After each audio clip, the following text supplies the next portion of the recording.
So, welcome back guys sa walang kwentang vlog. So, it's up to you kung panonoorin ito.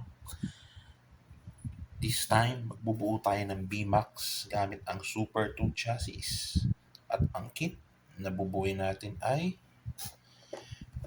the Magnum Saber. Gawin natin BMAX to.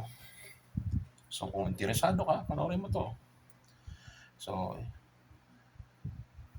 without further ado, let's start. So ano nga ba yung mga gagamitin nating mga gamit pambuo ng kit? So first, kailangan natin ng screwdriver, tweezers, para sa mga nut, mayroong maliit, mayroong pang malaki na 4.0, 4.5, pang drill ng FRP. So yun yung kailangan natin. So yung mga parts na gagamitin, ito, sinegregate ko na. So ito pala, isa sa mga gagamitin natin pang wheel alignment. So yung mga gagamitin natin ito yung mga parts na bubuuin natin. So syempre yung kit nandito. So hindi ko gagamitin yung slick tires niyan. Ito yung gagamitin natin. Hard tires to, super hard tires. Low profile. So extended na popsicle to extended. So tatlong meron ako niyan. One, tapos ito dalawa. Lalagay natin sa harap. Tsaka ito sa likod. So wing para sa side stay. Kakabit natin yan. Okay. Ito, nagkakahalaga lang to ng 100 plus. Mga 160, ganon. Puro lang yan. Tapos, ito, brake stay sa likod. Tapos, pang Super X chassis na FRP para sa anti-sabit. Nakakabit yan dito. So, ito, para sa X chassis din to actually, para naman sa brake sa harap. Tapos, ito naman para sa side stay damper. Ito yung kakabit natin. Ito yung gagamitin ko. So, 3-point attachment sa likod. Kakabit natin. Tapos, yung ano bang tawag dito? Yung quick para sa easy lock. Yun, easy lock tawag dito. Carbon. Tapos, ano pa ba? Mga damper. Ito, mass damper sa side stay. Ito yung kakabit natin. Tapos, ito sa harap. Burger dampers. Ito sa likod naman. Part ng bullet dampers. Yan. Tapos, yung mga silver na mga spacer. Tapos, 13mm na ringless na dalawang pares na rollers. Tapos, yung ating nasa na ba yung ating para double aluminum roller, 13-12mm, kakabitan sa harap. So, pa bang pwede ko yung crown gear. Meron akong, ito bago to, hindi ko gagamitin yun sa kit, although parehas lang sila. Hollow shaft, hollow propeller shaft. Ito gagamitin natin, kakabit natin. Tapos 620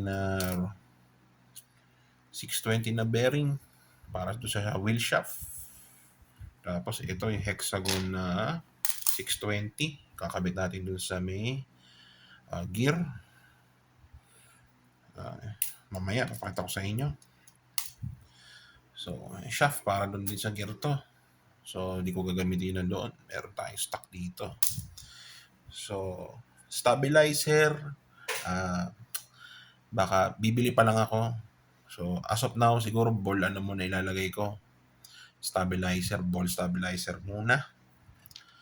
So, yun. So, let's start. Tabi muna natin to. So, pag nabuo mo siya guys, ito itsura niya. Ito naman si Sonic Saber. So, ito itsura niya. Ito yung ganito itsura yung build na gagawin natin. Ha? Okay. So, let's start. So, unbox ko muna to. Magnum Saber. Gagamitin ko tong ano niya. Ito. Kasi kung bibili pa ako ng bago meron naman ako dito pero mas trip ko talaga to yung original. Ito yung slick tires niya, malambot. Hindi ko gagamitin to. Ito yung cowl, yung internals. Hindi ko gagamitin to.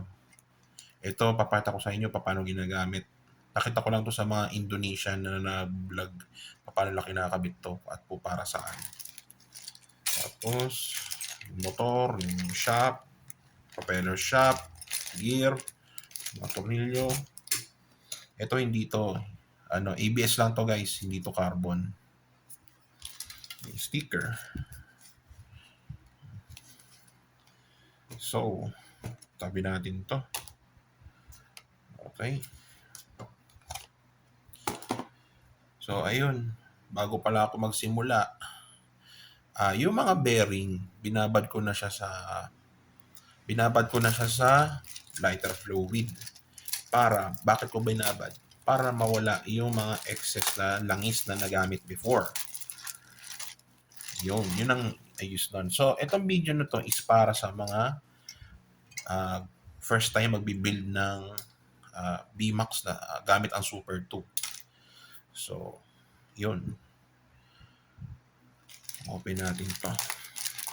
Kukunin natin yung shaft.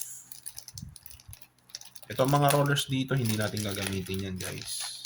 Yung motor dito, hindi rin. Ito gagamitin natin, yung mga terminal. Siyempre itong langis, gagamitin natin. Ito, hindi. Ito, kukunin natin itong ano bang gear ratio to? 3.5:1 yata. Hindi kasi ako maalam sa mga ganyan. So, ito, yung shaft.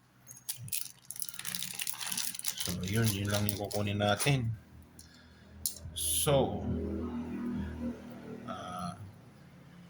ito, bubuksan natin to. Ay, hindi na pala hindi ko nagagamitin to. Meron akong spare na ganito. Babad natin sa lighter fluid para mawala yung langis, yung factory grease.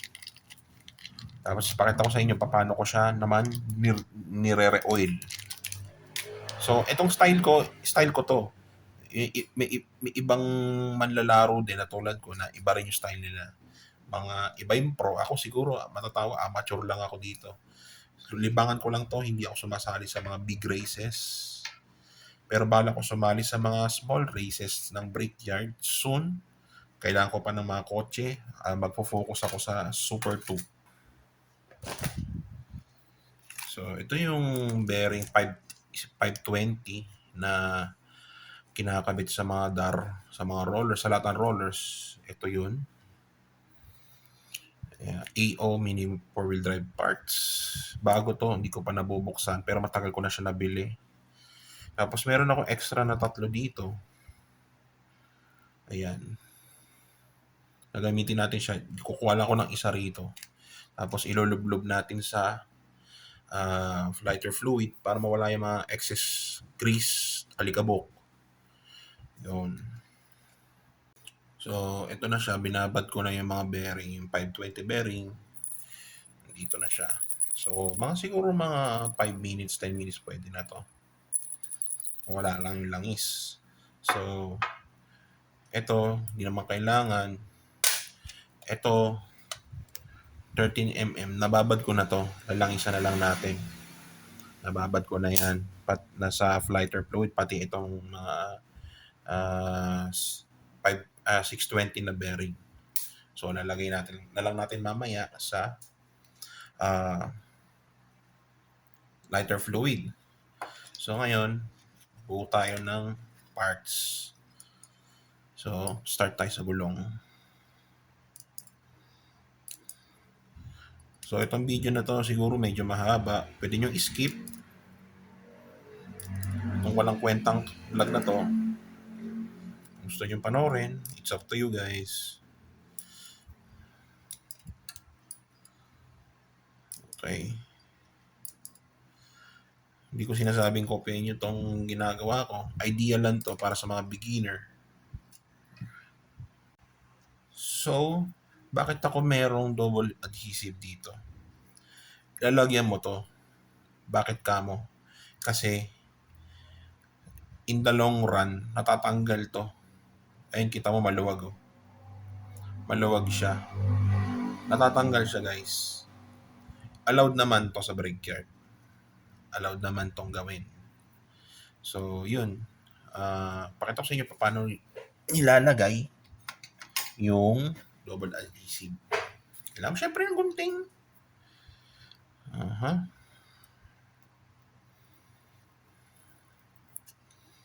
Tansyahin mo na lang kung gano'ng kahaba. Ako ito ganito. Ganito kahaba. Gupit. Tapos, gugupitin mo din sa gitna. So, itong ginagawa ko is, wala nagturo sa akin. Style ko lang to.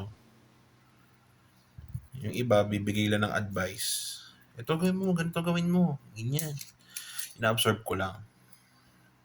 Ngayon, lagay mo dito.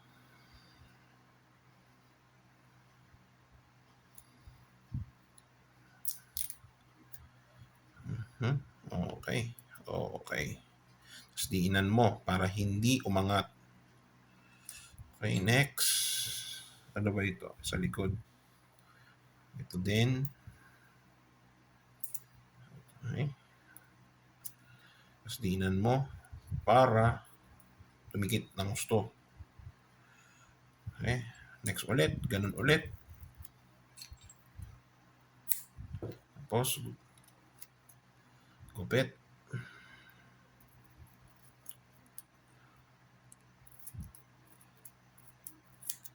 Okay.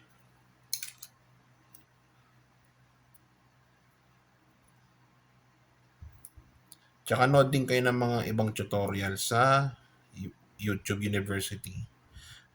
Kung gusto nyong matuto sa hobby na to, pero talagang sisimula ka pa lang, mag-start muna kayo sa wag muna mag BMAX. Pwede kayo mag-start muna sa backstock. Kasi pag nag BMAX kayo guys, masyadong magastos. Kasi itong mga parts na meron ako, nasa akin na siya. Nabili ko na siya ng ilang panahon. Okay? So, kabit natin itong shaft. Wala ako nung installer. O kung napapansin nyo, wala ako nung installer. Isa pa yun sa mga gastos. Kaya madugo maglaro ng ganito, hobby. Ako, yung mga gamit ko, papitik-pitik ko lang nabibili. Pag may extra, tsaka ako bibili. Yun. Okay. So, nakabit na natin yung para dumikit siya, sure na didikit siya. Ganunin nyo, kaya dindinan nyo. Sure na didikit siya. So, dito tayo sa wheel alignment. So, nakabit ko na yung mga gulong. Pag siyang ganyan, tapos paikutin mo. Ngayon, may makikita kang, ito. Itong screw na to, itong thread na yan, ilapit mo siya doon. Ngayon, makikita mo siya nagwi-wiggle. Pag tumatama siya dyan, dito sa thread, ibig sabihin, pag tumatama siya dyan, habang nag-rotate, ibig sabihin, kailangan mo siyang banat-banatin yung gulong para itong siya para dumiretso siya. So, pakita ko sa inyo. So, ang laki ng wiggle. Oh. So, ako, style ko, ginagawa ko. Ayan, papantay ko muna kung pantay yung katawan. Pag sumayad siya dito sa tatlo, itong shaft na to, ibig sabihin, hindi diretso yung shop, hindi siya sumasayad. Itong thread na to, itong thread na to, ayun, sumasayad siya, ayun. So, ang ginagawa ko, ganito, ganyan ko siya, masayad pa din. Hindi naman siya masisira kasi hihigpitan nyo naman siya mamaya nang gamit ang pentel pen. Pag hindi nakuha sa ito guys, may tendency kasi sira, talaga yung defective talaga yung gulong. Ito yung nagpapatagal dito sa pagbubuo nito. Pangit yung gulong guys. Pangit yung nakuha kong gulong. Masyadong maalog. Hindi ko alam kung kita dyan sa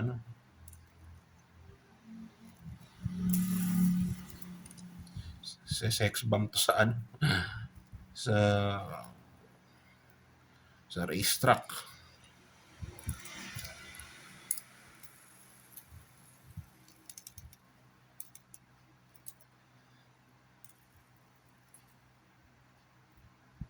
Tangan, ang pangit ng Hindi ko alam kung pangit yung gulong o yung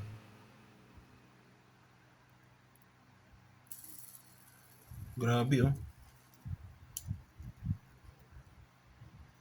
Try natin kabit ng isa.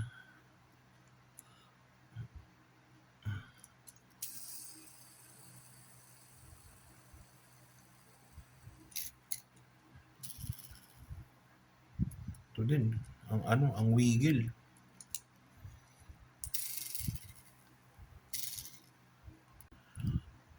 So, ngayon, nandito na tayo sa paglalangis ng mga bearing. Nakabit ko na yung mga gulong guys. Ito nga lang naging slick dahil yung gulong na ikakabit ko sana is oblong. Okay na siya ngayon. So, dito na tayo sa paglalangis naman. So, ang gamit ko dito is yung iba may ginagamit na langis. Pero stick ako sa Loctite. So, nabibili siya sa Shopee. So, i-spray lang ako sa loob. Make sure na wala nang laman yan.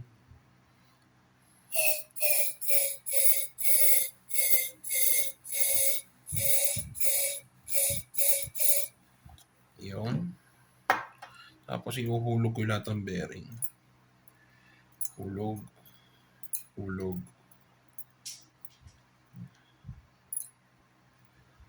Ito yung pinakalangis niya. Since wala na siyang langis, tuyo na siya. Yes, sama tong bearing. Ay, itong rollers. Tapos, alugin nyo na ng konti. Para pumasok yung langis. Ito yung style ko Depende sa inyo kung gagayahin nyo guys. Lang to, tutorial lang. So, patuyo. Kaya kung may ganitong basahan, yun na nga, dahil naglalangis tayo. Yan. Ayan lang mag-drip yung langis dito sa basahan. Sensya na makalat. Yun. Okay. Tapos pagkatapos nito, tsaka tayo papasok sa pagbuo ng katawan ng kit. Okay. So, tabi mo muna to. Tabi mga hindi kailangan. Pasok tayo sa kit. So, ito na yung kit. Tapos, kunin natin yung itong gear 3.5:1. Yun yata siya. Okay, kunin natin. Ito hindi natin gagamitin dahil meron tayo dito. Crown gear, kabit. So, meron naman, ako kabisado ko na, pero meron naman sa manual, paano buuin to. Sa mga baguhan, yun. So, ngayon, kunin mo yung 620 na gear. Ngayon, ipasok ko ngayon dito. Okay. Pasok.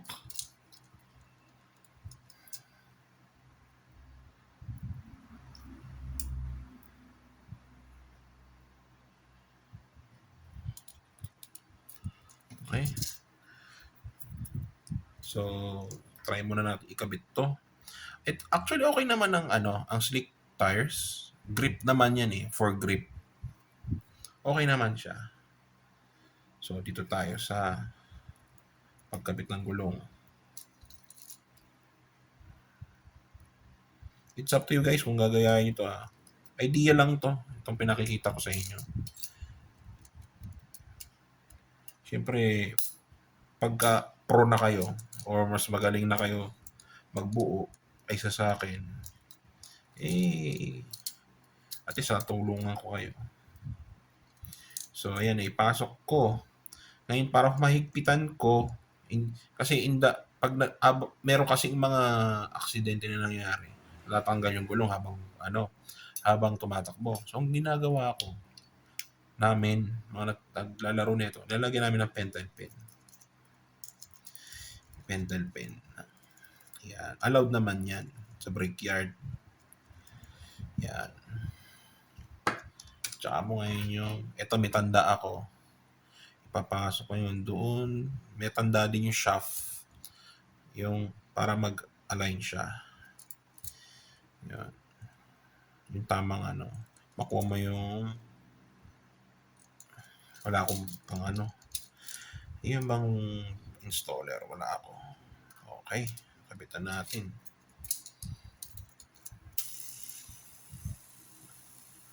Walang wiggle. Okay. Yung kabila, hindi ko pa nalalagyan. So, mamaya lalagyan natin. So, kabit ko lang guys, balikan ko kayo. So, uuna yung mismong kit. Wala lang mga FRP. So, doon na tayo sa pagkabit ng mga FRP. So, tinesting ko na siya, umaandar. Ito yung, nilagyan ko muna ng rev tune. Easy lock. Hindi ko pala pwedeng ipasok to doon sa shaft doon sa gear kasi hex siya. So, tanggalin ko muna. So, yun.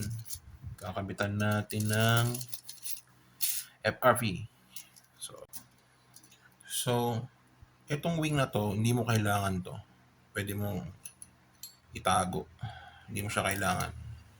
Ito lang kailangan mo dyan. Ito lang. Kakabit mo siya rito. Yun. At kailangan nakalock siya rito.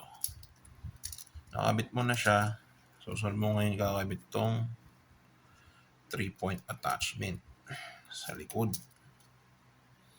Yan ang magiging itsura niya. Lalagyan mo na screw dito tsaka dito. Kuha ngayon tayo na screw. Mushroom. Ito yung itsura niya. Yung parang mushroom ang ulo.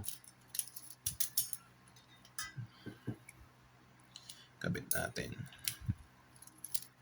Pwede mo lagyan ng washer. Ako, rekta na ako. Kasi ganun yung sa Sonic Saber. Rekta. Yun, skip na. So, next, lalagyan mo ng screw naman si wing. Ito, si size stay mo. So, may mga screw ko dito. Try ko siyang lagyan ng countersunk screw. Para hindi siya anti-sabit ba. Yun. Kabit natin.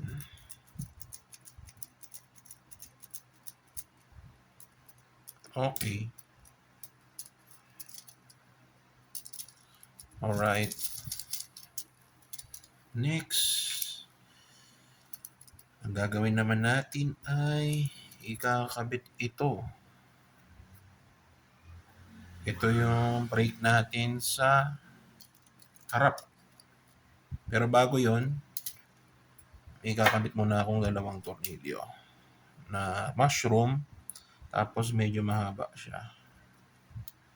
Dito ko siya ikakabit. Dito. Mamaya makikita nyo kung anong purpose niyan. Napanood ko lang to sa ano guys, sa Indonesian na ano, si ano, White Cat ba pangalan?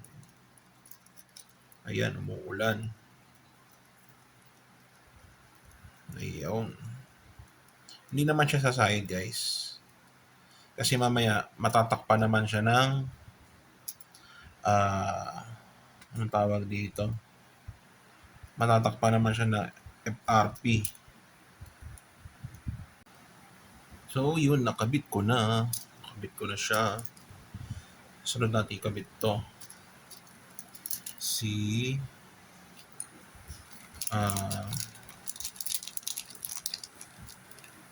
FRP na may countersunk. So pwede ko siyang ikabit dito.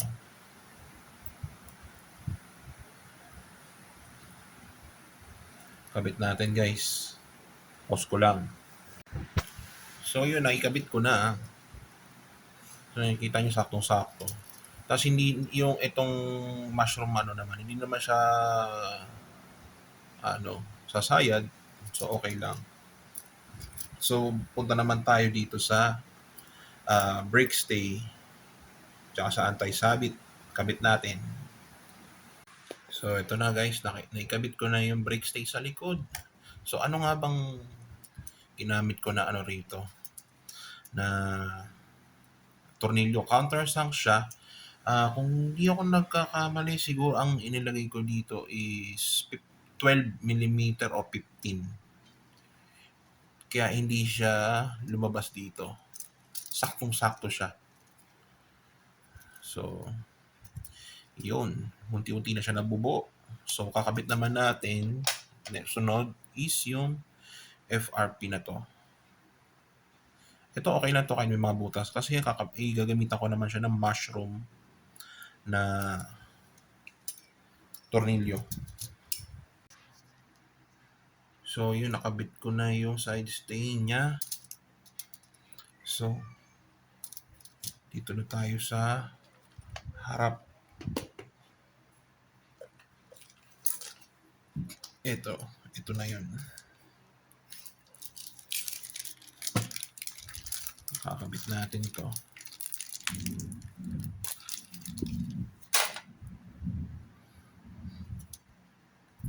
So, dalawa ikakabit ko guys. Bakit dalawa? Kasi pagka yung isa lang, manipis siya. Tapos pagka nagpunta ka ng cornering, nagbe-bend siya. So yun ang purpose niya, kaya siya doble. Tapos ito yung purpose niya ito. Ilalagay mo siya dito para magkaroon siya ng downforce. Yun. Tapos kaganyan siya. Diba? Kabit ko lang guys, pakita ko sa inyo. So, bago ko ikabit yung FRP sa harap, kailangan ko muna mag countersunk, mag-drill, parang ganito. Ayan, yung butas na yan. Tapos, ito gagamitin nyo para yung countersunk screw, maipasok nyo. Tansyahan lang yan guys, tansyahan. Yun. So, dito nyo ikakabit yung damper nyo sa harap. Yan. Tapos, kakabitan nyo ng washer. Spring washer. Yan. Spring washer. Yung maliit. Tapos, hindi, yung iba nilalagay lock nut. Pero masyadong magastos yung lock nut. Nut lang. So, lagyan nyo ng nut.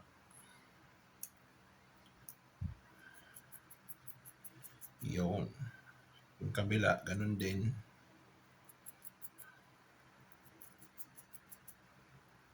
Tapos, gamitin nyo yung tool na to.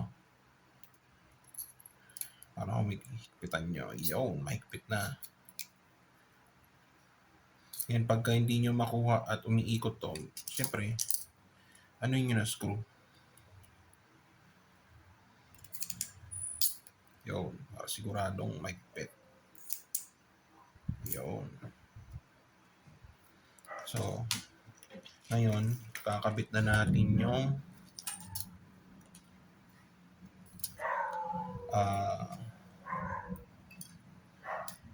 itong FRP sa harap. Kabitan natin.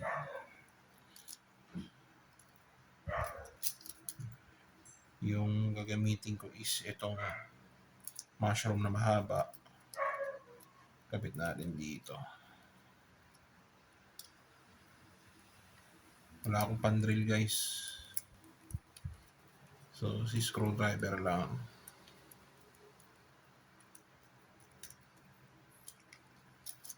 Right. Next. Ito.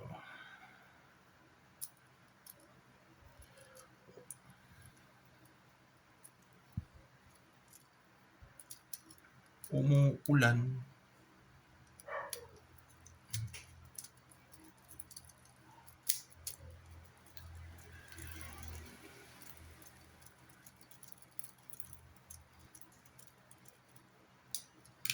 Alright. Ayan, nakita nyo, tumatama yung guard na yun dito. So, medyo ang downforce niya. Nakababa. So, ang tanong, ito bang tornilyo nito tatama sa dar? Hindi. Kita nyo naman to. Hindi siya tumatama. So, kabit naman natin yung kabitan, yung mga to screw para sa mga damper. Okay, nabuo na natin yung mga sasaksakan ng mga damper. So, ano bang ginamit ko screw dito? 25 mm. 25 mm is 30. Okay? 25 sa likod, 25 sa harap, 30 sa gitna. So, ginamit ko nut lang, hindi siya lock nut. So, saan naman tayo ngayon? Next step is pagkabit ng rollers. So, gagayahin ko lang tong format na to. Itong format na to. Hindi ko alam kung 30 to or 35. Tignan natin. Check ko. Paano ba mag-check ng height? Kung meron kang eto, kinukuha ko kasi gaganyan ko. Oh, so 35 siya, guys. 35. Kabit na natin. Start tayo dito. Bearing spacer. Tapos bearing. Tapos yung spacer na silver. Tapos lalagyan natin ng washer. Yung malapad. Ito. Ganito. Lagay mo dyan. Okay. Ngayon, ang pagkakabit naman ko sa butas, ang mga butas, itong unang butas is para sa 13mm na roller, kagaya na itong hawak ko. Yung sumunod na butas is para sa 19mm yung malaki. Ito, yung ganito. So, guys, for sale nga pala to. 300 pesos. So, yun. Kabit natin yan. Tapos, washer ulit. Washer. Tapos, spacer na mahaba. Tapos, spacer na sobrang liit. Okay? Tapos, bearing spacer. Tapos, itong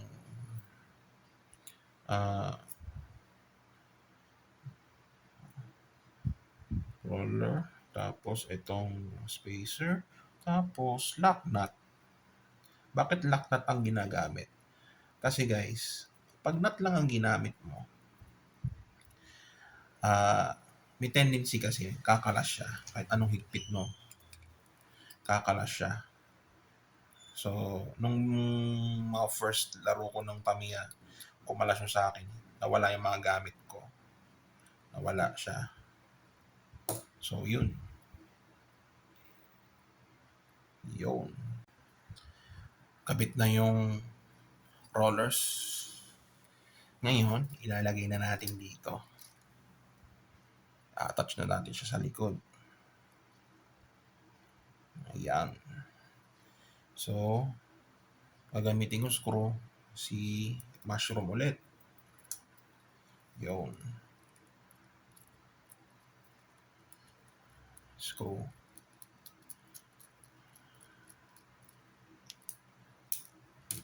Okay, isa.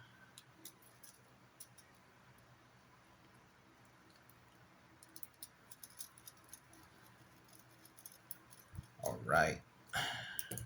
So, kabit mo na. Okay.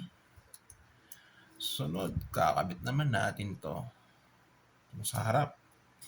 So, hindi ako sure kung gaano kahaba. Feeling ko 25 din. So, nakakuha na ako ng 25mm na yung normal na screw. Disadvantage nito, nagbe-bend siya. Wala pa akong countersunk eh. So, kabit muna natin, pansamantagal. So, eto muna, screw, tapos lagyan nyo ng washer, yung maliit. Tapos, pasok nyo dito sa ilalim. Yawn. Pasok yung ganyan. Pero, siyempre, tansya-tansya muna. Mukhang ako'y naiiklian. So, parang gusto ko siyang taasan. Try natin yung mas mahaba. Kasi wala ko nung... Actually, pwede naman eh. Stabilizer na yon. Sige, di bale. Kabit na natin. Tapos, washer na malapad. Tapos, kuha ka ng washer space, bearing spacer. Yung kabit mo. Ang pangit pa yung screw na nakukuha. Okay. So, ngayon, lagay mo tong bearing, yung 520. Tapos, lagay mo tong anong tawag dito? Basta yun. Tapos, kunin mo yung dar mo. Eto.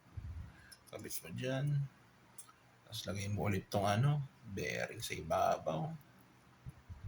Tapos, lagay ka ng bearing spacer ulit. Okay. Tapos, lagyan mo ng itong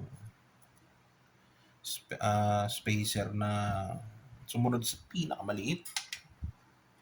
Tapos, kuha ka ng tawag dito, high mount stabilizer. Tapos, kuha ka ng lock nut. Tapos, papasok mo to sa loob. Paano mo maipapasok? Kasi hindi mo siya maipapasok ng kamay mo lang. Kailangan mo ng screw. Pasok sa ilalim. Tapos, ito, ganito mo. Kasi hapake mo na. Yun, pasok. Hindi na malalaglag yan. Tapos, ilagay mo sa ibabaw ng rollers mo.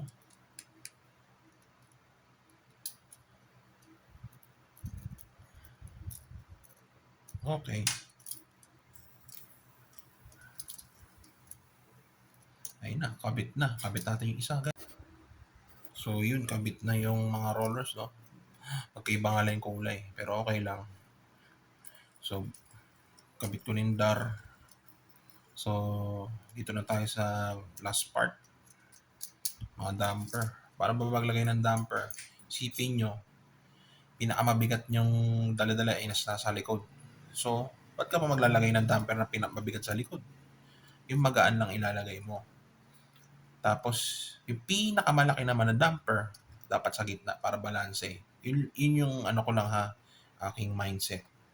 So, burger damper sa harap.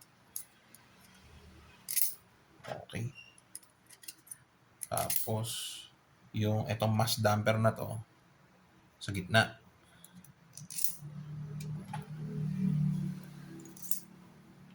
Tapos, itong cylinder damper na to sa likod. So, ano ba pang-ano mo dyan? Pang-lalak mo. Pwede mo lagyan ng lock nut. Lagyan natin lock nut. Lock nut dito. Try na natin, subukan natin i-slide yung mga damper. Nag-i-slide siya. So, ayan na guys. Buo na yung VMAX natin na Super 2. So, subukan natin kabit yung cowl. Hindi ko pa na bukas ko na siguro ikakabit. Sabi na mag-alas 3 matatapos ako eh. Kunin natin yung cowl. Eto na siya guys. Magnum Saber na VMAX. So, pakita ko sa inyo yung finished product. May kasamang decals. So, pagkumparahin muna natin sa Sonic Saber. Right. Dalawa na sila. VMAX parehas. Ito, napatakbo ko na to sa brickyard. Kaya naman niya yung truck ngayon ni brickyard. Kaya niya. So, ayun. Team build ko ng VMAX ang Sonic Saber.